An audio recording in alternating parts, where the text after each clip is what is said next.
Call it a literal war, and you may not be wrong, as the Rivers State government is at the vanguard of ridding the state of activities of illegal refineries, whose operation has been identified as a major contributor to air pollution, especially the popular black salt.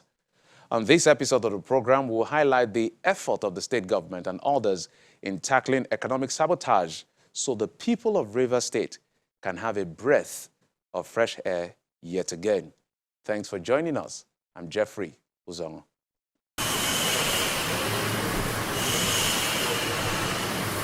Rivers State is nicknamed the treasure base of the nation owing to the abundant natural resources found in the area, especially crude oil. The state is home to 2 refineries, while the others are located in Kaduna and Delta states.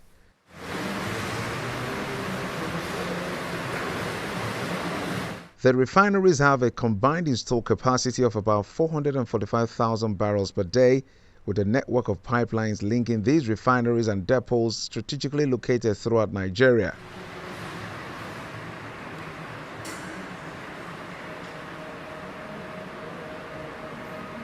The Port Harcourt Refining Company and the Warri Refining and Petrochemical Company, with installed capacities to refine 335,000 barrels per day, are currently near comatose due to lack of crude to refine, shortage of spare parts, poor maintenance, and bureaucratic upheavals.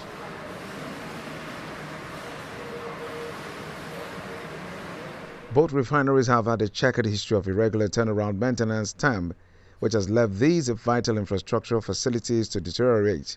Ideally, turnaround maintenance ought to be periodic, taking place every 2 to 3 years.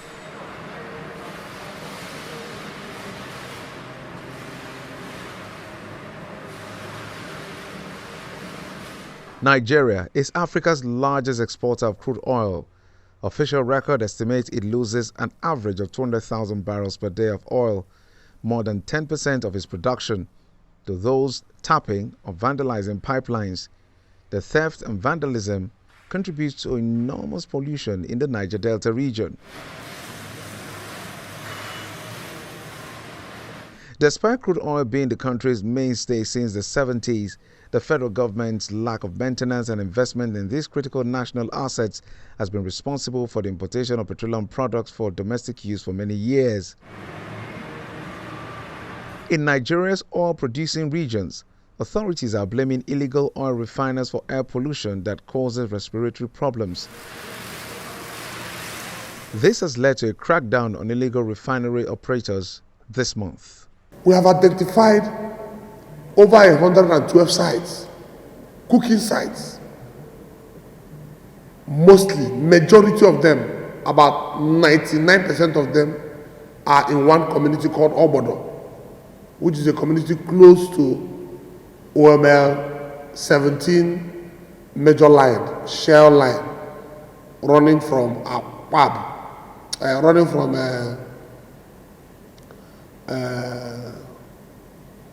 Emo down to Ruboku. And these boys tap this line and destroy our ecosystem. So as far as we are concerned, we want to commend Governor Zeboye Sowike for the support he has given to us. In Ikwele local government, our Swan Boogie has been out there in the deep forest with security agents and other equipment, tearing down the sites. We have destroyed, as of today, we have destroyed over 47 tanks, and destruction is still continuing. We will finish all of them. No one will be left. And apart from the tearing down of those illegal refinery areas, we also chasing them in all the routes they use to smuggle these illegally refined products within our community and outside our community. So as a people, this battle, we are taking it head on. There is no going back until all the results are achieved. And never again will we allow our people go back to Egypt. We will never allow it to happen again. Illegal refineries are a commonplace in the oil-rich Delta region, as impoverished locals tap pipelines to produce fuel and sell for a profit. The practice, which can be as basic as boiling crude oil in drums to extract fuel, is highly dangerous. In the local parlance, it is called fire. With the increasing number of illegal refineries in the Niger Delta region, the Minister of State for Petroleum Resources, Temipri Silva, has revealed why the situation has persisted this long despite a series of arrests by Nigeria Joint Task Force. Energy Vanguard gathered that the Nigerian Navy had deactivated 577 illegal refineries since 2020 across the Niger Delta region. Also, a recent report by the Nigerian Extractive Industries Transparency Initiative (NATI) shows that about 500,000 people in the Niger Delta region are employed in illegal refining industry. The report also stated that gross domestic product (GDP) of the industry is about 3 times Nigeria's average. We therefore wish to inform the general public that the Corps is poised to meet any group of persons or individuals intending to tamper with the critical national assets and infrastructure of the nation within the state with stiff resistance. On this note, we are calling on every good-spirited individual in the state to please report any strange movement around them and around the critical assets and infrastructure of government in the state to the nearest security post for prompt action. And I'd like to conclude by saying that please, if you see something, please say something. Because of the ongoing rehabilitation of the refineries, the 3 refineries processed no crude in February 2021, and their combined yield efficiency is 0.00%. However, the refineries are currently being revamped, which is expected to improve capacity utilization once completed, resulting in declining operational performance. One of those is to ensure that the refineries are working, and you are all aware that steps are being taken for all refineries to be functional very soon. The Dangote refinery is expected to come on stream at the end of this year. All our refineries, the Port Harcourt refinery, is expected to be performing at a certain capacity, not full capacity, by end of this year. There are some modular refineries that are also going to come on stream later this year. Also, there is discussion of introducing an alternate fuel for cars in the form of autogas. And somebody asked what has happened since launching. And we are hoping that by end of this year, the refineries will be functional, at least to a great extent, not necessarily at a nameplate capacity, but it will at least, Port Harcourt refinery especially, will be producing. And we are also expecting that Dangote refinery will also have come on stream. Since January 2017, the NNPC has been using a merchant plant refineries business model, according to the corporation.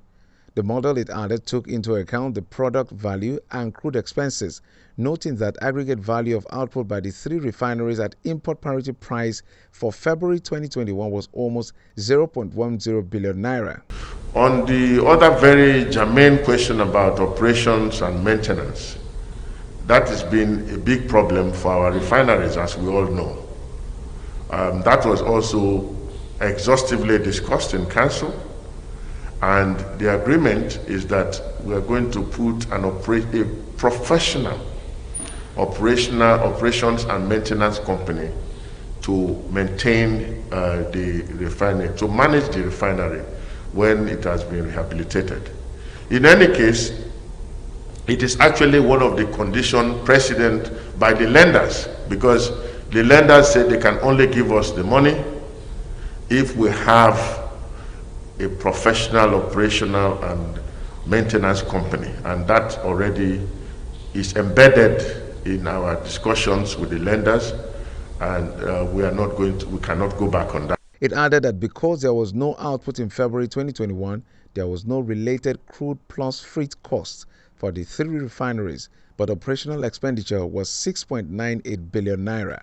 For the rehabilitation of Warri and Kaduna refineries to Mr. Saipem SPA and Saipem Contracting Limited, at the combined total sum of $1.484 billion. $1.484 billion. 897,678,800 US dollars for Warri Refineries and 586,902,256 US dollars for Kaduna Refineries. The Executive Council also approved the acquisition of 20% minority stakes by the NNPC in Dangote Petroleum and Petrochemical Refineries in the sum of $2.76 billion US dollars. At the end of December 2021, the Joint Task Force South-South Operation Delta Safe has disclosed that in the year 2021, the JTF demobilized 1,423 illegal oil refining sites in the South-South region. Troops conducted land, maritime, and air operations within the last 2 weeks, which yielded appreciable results and forestalled activities of vandals, as well as other economic saboteurs in the oil-rich Niger Delta region. Some of these operations were executed at different locations in villages, creeks, and towns in Emoha, Ikwere, Port Harcourt, Ahad and local government areas of Rivers State. Other locations are villages and towns, including creeks in Warri South, Warri Southwest, and Warri North local government areas of Delta State. Troops rescued a total of 16 abducted civilians within the period. A total of 863 terrorists and their families, comprising 136 adult males, 251 adult females, and 476 children, surrendered to own troops at different locations, including Banki, Bama, Dikwa, Goza, Gamboru towns in Borno State within the period.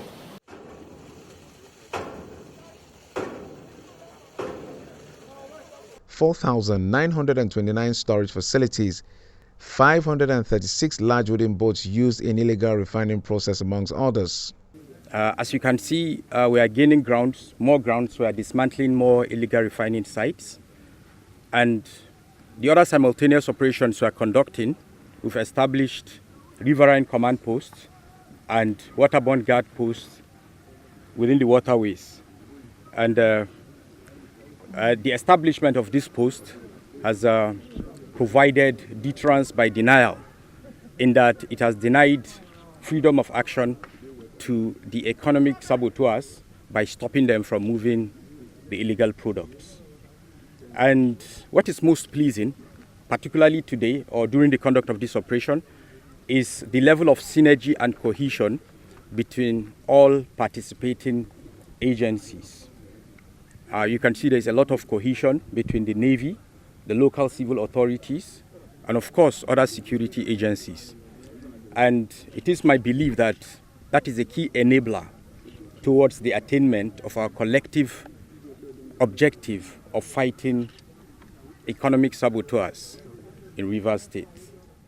In Abia State, however, the Nigerian Security and Civil Defense Corps says several arrests were made in the year and illegal modular refineries destroyed at Okwa axis of Abia State.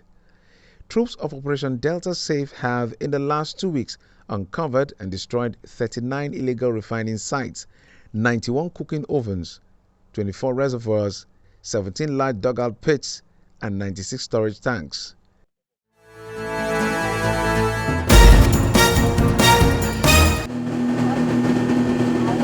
About 40 million liters of crude oil and 67 million liters of illegally refined products, mostly AGO, were recovered from the criminals.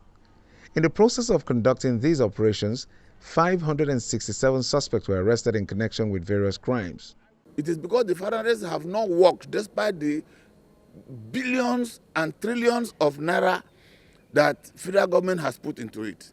That could be one of the reasons why these boys have decided to do their own refining. But this is not a good reason for them. At the same time, I want to call on all federal agencies responsible for creating jobs to please create jobs. What is the local content board doing? They should come in and assist the government in creating jobs for people to do. What is NNPC doing?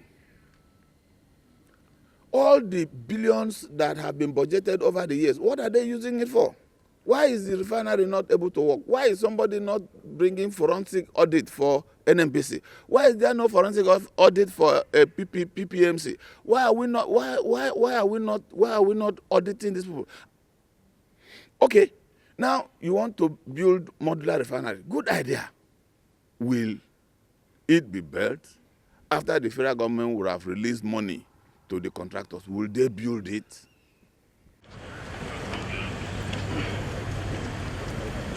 In the wake of 2022, the governor of Rivers State, Nyesom Wike, raised an alarm over the complexity of security agencies in the state in aiding, abating, and protecting illegal refinery operators. In a statewide broadcast, Mr. Wike alleged that the south in Port Harcourt and its environs was caused by illegal refineries in the state, and his administration had requested the federal government to intervene and stop illegal oil bunkering and artisanal crude oil refineries in the state. And plead with the federal government to intervene and save our people from this serious environmental and health emergency. However, since the federal security agencies have largely refused to stop the illegal crude oil refining activities, we have no option than to take necessary measures to tackle this particular and direct challenge to our collective health and survival by ourselves. Consequently, I've directed the chairman of Port Harcourt City Local Government Council to go after all the illegal crude oil refining sites along Creek Road and all adjoining areas of the Port Harcourt City and shut them down with immediate effect. Furthermore, all local government chairmen are directed to work with community leaders to locate and identify those behind all illegal bunkering and crude oil refining sites in their localities and report to my office for further action. With the cooperation of security agencies, we identified and destroyed most of the shanties that hitherto served as safe havens and hideouts for criminals, who have now been dislodged and dislocated from the state, having lost the space and capacity from which they could operate with ease. And to consolidate on the gains of the dislodgement and dislocation exercises and make the state even safer and more secure, we have decided to continue with the demolition of all shanties and makeshift structures that are still standing, especially in the identified crime hotspots of Port Harcourt Township and the Iloabuchi areas of Diop, starting from the second week of January 2022. Governor Wike declares 19 suspected kingpins wanted for operating illegal refineries in Rivers State and promises to expose more accomplices. The task force on illegal street trading arrested a number of miscreants running motorcycle shuttles in parts of the new government reservation area in Obiabo local government area. The task force also arrested some cat pushers who were testing our will by engaging in foraging and discharge of litters on road medians and street corners in clear disobedience to the lawful ban on such activities in the state. The task force also raided some illegal crude oil refining sites in Port Harcourt and arrested a number of recalcitrant persons engaging in this environmentally destructive business in our neighborhoods. I wish to restate that our determination to tackle these social changes is strong, and anyone who dares the state government will face the fury of the law and is bound to regret his or her actions. In line with this resolve, I have directed that all those that have been arrested for violating the ban on motorcycle shuttles, illegal street trading, and refining of crude oil in our neighborhood should immediately be charged to court latest Monday, January 2022. I have also directed the head of service to query one Mr. Temple Amakri, a director in the Ministry of Energy, who is reported to be abating bunkering activities in the state, with his official position, and hand him over to the police for investigation and possible prosecution. Furthermore, the following persons have been identified as kingpins of bunkering and illegal crude oil refining activities in their communities, have been declared wanted and directed to report themselves to the State Police Command, to whom we have already passed their details to. 1. Mr. Zuika Amadi, OSPAC Commander, Obogoro Community, and Chairman of Abo Central OSPAC. 2. 1 Mr. India of Robolomene Community and Chairman of White Bunkering Association in Abo Kingdom. 3. 1 Mr. Oke, who is in charge of oil bunkering in Rumo Parel. 4. Mr. Anderson, who is in charge of oil bunkering activities in Obogoro Community. Amari Gift of Obogoro Community, Azoruwa of Obogoro Community, and Kinsley Ebula, also of Obogoro Community. Also declared wanted are the following persons who are led to be in charge of oil bunkering activities in Isogbo Community. 1. Mr. Kemkom Azubike, Mr. Mezu Wabali, Mr. Chigoze Amadi, Mr. Opurum Ohonda, Mr. Bakasi Obodo, Mr. Opus, Mr. Galaze Mas, Mr. Choma, Mr. Ogonda, and Mr. Soja, Mr. Chefo, and Mr. Nkesi. We have also identified those behind illegal bunkering activities in Ecological communities, Port Harcourt Township, River Southeast, and River Southwest Electoral districts, and their names will be soon published and declared wanted if they fail to voluntarily report to the police. As a follow-up, 5 members of the same family are among the 18 suspects arrested by the police in River State over aiding and abetting. By studies, this environment, this land will not come back to its original state for the next 70 years. And you should know that land is the first right of a man. So when your environment is devastated like this, it brings poverty. It also brings suffering for the people. Because most of us here are fishermen. While coming to, you see that the aquatic life is dead because of the activities of this illegal bunkering. So we feel bad that our environment is being polluted the way it is polluted, and especially by young men are ordinarily supposed to know better because they have more years to live. But my advice to them is that they should just give us information, because the truth is, it's difficult for many community to fight against these people that indulge in this illegal bunkering, because it's synonymous to crime, kidnapping, and the people that does that harm themselves. So there is no way you take ordinary hand to a gunfight. So, but those of us that are responsible by the ground to protect them, let them give us information, and we'll go out for them. What we need from the community is just information. Who have the capabilities to do the fight on behalf of the Obanoma people.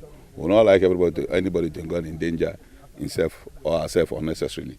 What the council, the message you are sending, cooperate with us by just giving us information. When they give us information, we know what to do. But what I want to say, which is very clear, and like everybody knows, I am not against anybody making money. But we cannot allow people to make food while others are dying. If it's a legitimate business, what is our own? Well, look at what has happened to our state. And look at, since we started it, look at how it's drastically reduced. Which means we have to go head on without wasting time. The discovery comes on the heels of a recent effort by the state government to bring an end to the economic sabotage brought as a result of the illegal refineries, as well as health implications resulting from such pollution. While these measures are expected to boost the country's oil revenue, restore the environment, and improve public health, residents will only hope that this effort will be sustained.